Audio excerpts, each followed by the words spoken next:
Oi pessoal, tudo bem? Meu nome é Jéssica, sou cofundadora do The Greenest Post e hoje eu tô aqui para conversar com vocês sobre economia circular. Para ensinar um pouquinho mais sobre o assunto, a Beatriz Luz, que é liderança pioneira sobre economia circular aqui no Brasil, topou conversar um pouquinho e responder algumas perguntas pra gente. Ela é fundadora da Exchange for Change Brasil, que é uma organização que orienta a transição para esse novo modelo econômico, e também está à frente ao Hub de Economia Circular Brasil, que é o primeiro hub criado na América Latina para reunir empresas de diversos segmentos e portes em negócios circulares. Ela organizou o primeiro livro sobre economia circular lançado no Brasil, que chama-se Economia Circular Holanda Brasil, da teoria à prática, e também é autora do livro Economia Circular, Discussão Global, Aprendizado Brasileiro. Beatriz, é um grande prazer ter você aqui no The Greenest Post, muito obrigada. E afinal, o que é economia circular? Bom, essa é uma pergunta que pode ser respondida de uma forma bem fácil, mas não tão completa, né? Eu acho que na didática do nome, né, a gente entende que é um modelo econômico de ciclo fechado, onde não gera resíduo, não gera poluição. Então, tudo é desenhado desde o princípio para não gerar algo que não tenha valor. Então, todos os produtos, né, se tem algum resíduo daquele processo produtivo, ele não mais é considerado um resíduo, e sim uma nova matéria-prima para um outro ciclo, né? O ciclo reverso. Então, a gente está falando de um modelo econômico onde a gente pensa a durabilidade dos produtos, como que eles são desenhados para serem modulares, reparados e com uma vida útil mais longa, que dessa forma a gente pode, inclusive, compartilhar, emprestar, alugar. Então, a economia circular, ela provoca um repensar do processo produtivo, né? A gente tem que reavaliar não só as práticas das indústrias, mas também repensar produtos e serviços, e o mais importante, rever valores, atitudes e relações. Porque se a gente está trazendo novos produtos para o mercado, que são mais duráveis, que podem ser compartilhados, a sociedade também tem que estar apta, né, a usar esses produtos e ter essas novas experiências. Então, por isso que a economia circular acontece tanto no micro quanto no macro. Então, a gente está falando de uma mudança de atitude da sociedade, um papel muito importante do governo de criar novos frameworks regulatórios, direcionamento para as indústrias, incentivos, políticas públicas, e das indústrias de trazerem também novas experiências, né, novos produtos, para que a gente possa, então, ter uma economia que cresça desconectada da exploração dos recursos naturais. Porque esse é justamente o senso de urgência e a necessidade de mudar esse modelo produtivo, né? Crescer de forma diferente e não só mais eficiente, porque ser eficiente não é mais suficiente quando a gente começa a ver toda a degradação do nosso planeta. E por que é tão urgente que a gente implemente esse modelo econômico? Então, a gente tem um olhar tanto de impacto ambiental, né? Então, a gente está vendo que a constante exploração dos recursos naturais está nos trazendo cada vez mais impactos, mas também tem um impacto imediato econômico.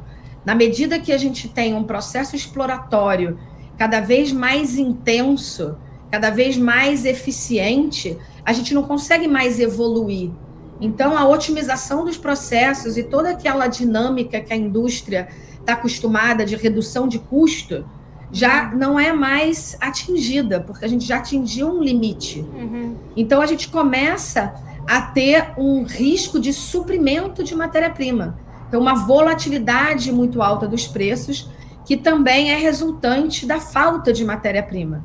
Então, um dos sensos de urgência mais críticos é justamente essa falta de matéria-prima, esse aumento de custo, que vai levar a um risco de sobrevivência dos negócios.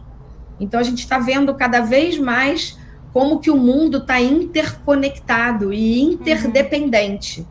Então, a gente não pode mais tomar decisões baseadas simplesmente nas fronteiras locais do nosso negócio. Né? Tem muitas dependências, a matéria-prima vem de longe, né? O mercado está demandando algumas responsabilidades que impacta toda a cadeia como um todo.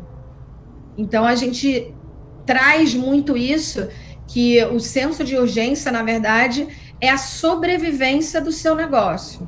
Né? No atual modelo competitivo e de conectividade das cadeias produtivas, o diferencial não está mais somente no custo e na qualidade, e sim na proposta de valor que você está trazendo para o mercado e para os seus clientes. E por isso que as empresas precisam, então, começar a reavaliar, né, as suas estratégias, os seus posicionamentos e a forma de se diferenciar no mercado.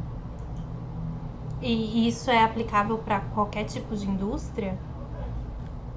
Com certeza, a partir do momento que está tudo integrado. Então, a gente costuma dizer, no trabalho que a gente faz com os nossos clientes, que as pequenas empresas, os fornecedores, podem e devem ser co-criadores de soluções para os grandes. Então, uma grande empresa não vai fazer a transição para a economia circular sozinha. Na verdade, nenhuma empresa vai fazer sozinha, a partir do momento que a gente está falando que a economia circular requer uma visão sistêmica, uma visão integrada de vários atores para você remodelar aquele processo produtivo.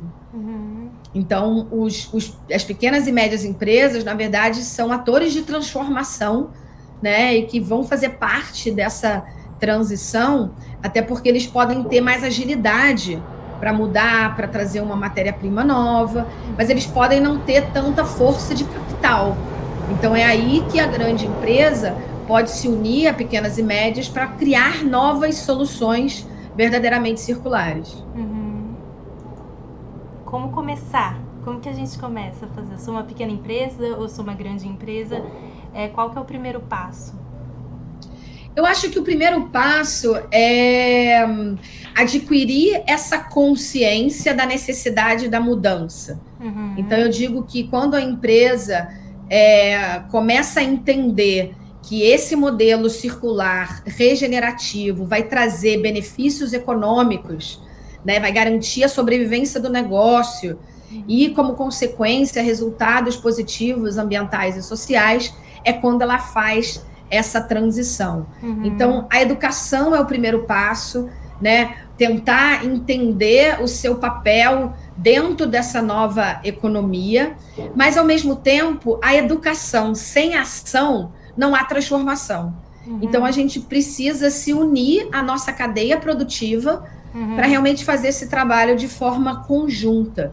Então, o que a gente vê muito de tendência no mercado europeu é a formação de ecossistemas de impacto para a transição circular e que, na maioria das vezes, une grandes empresas a pequenas e médias com um articulador independente que vai ser o facilitador dessas transições. Então, o facilitador da troca de conhecimento, né, esse aprendizado mútuo, a criação dessa inteligência coletiva. E só assim, através desse ecossistema que você cria uma relação de confiança entre as empresas, que você consegue começar a ter essa troca de informação confidencial, de dados, para você, então, reequilibrar, né, a cadeia produtiva num novo modelo que traga benefícios e geração de valor para todos os elos da cadeia. Então, o primeiro passo é você estudar, buscar apoio, fazer treinamentos internos e se unir a outras empresas que queiram fazer essa construção de uma maneira coletiva. Então, é aí que a gente trouxe para o mercado, no início de 2020, o modelo do Hub de Economia Circular. A gente traz esse ecossistema num grupo pequeno de empresas para aprender junto, se engajar e desenvolver soluções verdadeiramente circulares. Bacana. Então, de 2020, início de 2020 para cá, o que você acha que mudou, assim, no cenário? Olha, eu acho que no âmbito do Hub, todas as empresas membros, a gente tem como ativadores grandes empresas de conservadoras, a gente tem a Gerdau, a gente tem a Electrolux, a gente tem a Nespresso, e a gente tem pequenas e médias, que são os recicladores, que são desenvolvedores de sensores, desenvolvedores de resina. E eu acho que esse trabalho, integrando a cadeia produtiva, trouxe um aprendizado muito rico para todas as empresas, independente de qual parte da cadeia produtiva que eles estão. Então, não só você aprende estudando individualmente, mas também entendendo o desafio e as oportunidades a nível mais macro, né? Além das suas fronteiras. Então, eu acho que o Hub foi muito útil para isso e para as empresas entenderem que tem que ter uma troca, né? Eu acho que uma colaboração para criar um projeto sistêmico precisa de uma relação de confiança para ela ser estabelecida, senão as trocas ficam muito genéricas, muito com as informações que já estão no mercado. Então, para a gente ter profundidade e ganhar escala nas soluções, a gente precisa de criar esse ambiente onde a gente tem uma relação de confiança, né, ali estabelecida através daquele maestro que está ali orquestrando todas as conversas. A nível de país e de região, a gente está vendo aí um avanço dessa temática muito forte na América Latina, principalmente com uma provocação da Europa, dizendo que a Europa só vai ser totalmente circular se o mundo for circular. Então, ela só vai ser bem-sucedida na transição se todos os outros países também forem. O novo plano de ação que eles lançaram no início de 2020, então, em março de 2020, a Europa lançou o Plano de Ação de Economia Circular 2.0. E ali naquele documento, eles colocam que a União Europeia só vai ser bem-sucedida se a transição for a nível macro e que a gente precisa criar um Safe Operating Space. Então, é um espaço de operação seguro para a exploração dos recursos naturais. Então, ali tem um ponto de extrema importância que coloca países como a América Latina, né, países como o Brasil e a América Latina, que tem muita fonte de matéria-prima, como atores importantes também para estar envolvido nessa discussão. Então, a Europa tem trazido muito apoio para a América Latina. O próprio Brasil acabou de apresentar os resultados do estudo de roadmap que a gente fez, que foi financiado pela Unido. Então, esse estudo também foi apresentado agora, os seus resultados, agora, poucos meses atrás. Então, eu acho que agora a gente tem um arcabouço, uma discussão, uma demanda e uma estrutura cada vez mais forte para a gente realmente avançar com essa agenda no Brasil, na América Latina. A UNEP Finance também está com um projeto para mapear um framework regulatório e instrumentos financeiros existentes na América Latina para impulsionar a transição. Então, esse é um projeto que a gente também está desenvolvendo, está fazendo essa pesquisa, e a gente está vendo que tem já alguns países bastante interessados. Foi lançado também uma coalizão para a economia circular para a América Latina. Então, veja, Jéssica, já tem muita movimentação aí institucional e um sistema aí favorável para a gente refletir nas nossas operações e posicionar as empresas brasileiras, né, nesse contexto global e mostrar tudo que a gente tem de bom aí no nosso país, no nosso ecossistema natural e nesse novo modelo de desenvolvimento econômico. Maravilha. E as políticas públicas aqui no Brasil, você acha que está avançando no mesmo ritmo? Existe alguma coisa que poderia ser feita melhor? Como que é o seu ponto de vista? As políticas públicas são sempre instrumentos viabilizadores importantes para a transição, né? São eles que dão direcionamento para a indústria, né, para promover, por exemplo, que produtos sejam feitos com matéria-prima secundária, que produtos tenham maior durabilidade. Então, agora acabou de sair na Europa uma política pública que coloca para produtos eletrônicos, produtos mais robustos, o direito do reparo, right to repair. Então, já tem um avanço muito grande de política pública na Europa, mas aqui na América Latina não é esse o caminho que a gente vê. Né? Agora está começando a surgir alguns países uma política pública que coloca a responsabilidade pelo resíduo para o produtor. É o EPR, Extended Producer Responsibility. Então, essa é um mecanismo que ajuda esse repensar da economia, porque coloca, né, o produtor como responsável por aquela embalagem, aquele produto, até o seu fim de vida, criando um novo ciclo para ele retornar, né, e ser reaproveitado e manter o valor dos produtos e dos materiais por mais tempo, que é uma das essências da economia circular.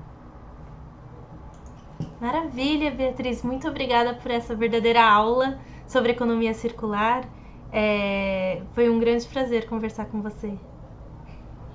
Obrigada, Jéssica. Espero que tenha sido interessante, inspiradora, porque quanto mais pessoas, né, interessadas e querendo realmente ser um ator transformador, é que a gente vai conseguir aí chegar nesse modelo que é mais equilibrado economicamente, que é regenerativo e não destrutivo, e que traz um equilíbrio, né, de diversidade, de justiça e qualidade para todo mundo. Por isso que a gente fala muito, para fechar para você, né, Jéssica? Os 3 R's da economia circular, né? Então a gente fala que tem que reavaliar o processo produtivo, né? Redefinir produtos e serviços e rever valores, atitudes e relações. Então eu acho que nesse modelo a gente simplifica, né, e mostra as diferentes vertentes, né, da economia circular, no papel do governo, da indústria e da gente, né, como ator que está lá no final da cadeia tomando decisão de como comprar, de como consumir e como retornar os materiais para que eles tenham uma segunda vida. Então, todos nós fazemos parte dessa transição para uma nova economia. Super obrigada. De nada, tudo de bom, sucesso.